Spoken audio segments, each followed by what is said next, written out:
Qu'est-ce qui empêcherait la Russie cet après-midi? Qu'est-ce qui empêcherait l'un de ses dirigeants de prendre une canette de vodka, d'en prendre trop et d'appuyer sur un bouton pour faire sauter toute la Terre hors de son orbite? Ces paroles de William Branham prononcées il y a de cela 70 ans sont-elles prêtes à s'accomplir?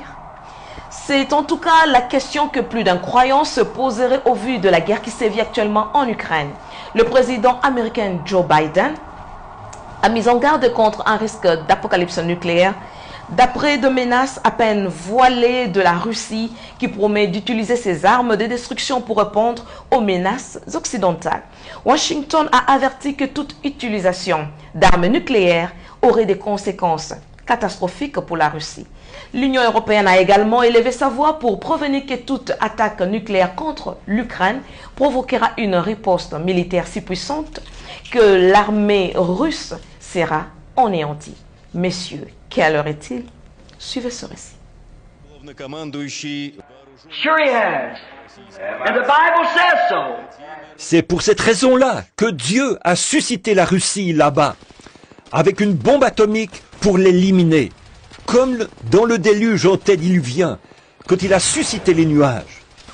Certainement qu'il l'a fait, et la Bible dit. Ces paroles de William Branham deviennent de plus en plus certaines avec l'allure que prennent les choses en Ukraine. Selon le site internet Oryx, l'armée russe et ses alliés du Donbass auraient déjà perdu, depuis le début de la guerre, l'équivalent de la moitié de leurs chars opérationnels. Un record sans précédent historique en à peine 7 mois de guerre. Ces revers poussent Moscou à faire allusion de façon appuyée à un possible recours de ses armes nucléaires dans la guerre en Ukraine.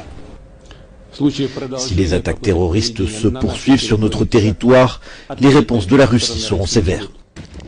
Il ne reste donc plus que le nucléaire à Poutine pour tenter de mettre un terme à une situation qui les dépasse complètement.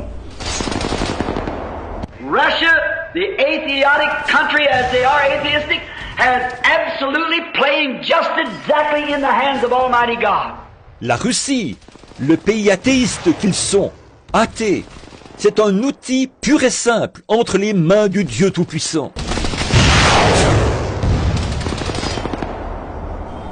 Le temps est très mauvais. Joe Biden a alerté sur un risque d'apocalypse nucléaire. Le président américain a estimé que son homologue russe ne plaisantait pas et a rappelé que le monde n'avait pas été confronté à la possibilité d'une apocalypse depuis Kennedy et la crise des missiles cubains. Le New York Times souligne que depuis 60 ans, les présidents américains ne parlent qu'extrêmement rarement sur un ton aussi sombre d'une possible utilisation d'armes nucléaires. En fin septembre, un conseiller à la sécurité du président américain a prévenu que toute utilisation d'armes nucléaires aurait des conséquences catastrophiques pour la Russie. De son côté, le chef de la diplomatie européenne a déclaré qu'en cas de frappe nucléaire depuis Moscou, l'Occident anéantirait l'armée russe. La rhétorique nucléaire de la Russie est dangereuse, imprudente, et elle sait que si elle utilise l'arme nucléaire contre l'Ukraine, cela aura de graves conséquences. Des déclarations qui prouvent que tout est vraiment à la fin. Les scénarios de la 7e vision du prophète Branham se dessinent clairement devant nous. In the rapturing of his blessed church, to be with him forever. Et si la puissante bombe devait frapper et que le moment fatidique devait arriver, puissiez-vous être emportés dans l'enlèvement de son Église bénie pour être éternellement avec lui. You in the audience. Avec la situation de la guerre en Ukraine, la Russie est de plus en plus poussée à appuyer sur le bouton pour faire exploser sa bombe atomique sur les États-Unis d'Amérique. Messieurs, quelle heure est-il? Il est plus tard que nous le pensons. Certainement qu'il est plus tard que nous le pensons. Le monde se dirige de plus en plus vers le chaos. Tous les signaux sont au rouge. La venue du Seigneur est proche. Réveillons-nous et sortons de la distraction car l'époux est à la porte. Ceci est un message d'interpellation lancé par le frère Billy Ketajak depuis la ville de Goma en RDC. Écoutons-le. Oui, shalom peuple de Dieu. Vu l'urgence qui s'impose pour l'épouse de Christ, nous allons dire quelque chose. Nous basons sur les événements qui se passent actuellement. Malheureusement, la distraction est grande. Le prophète dans Yehova Yireh, paragraphe 9, sermon prêché le 9 février 61, qui dit Branham, très peu de gens seront pris dans cet âge. Nous allons prendre l'autre sermon.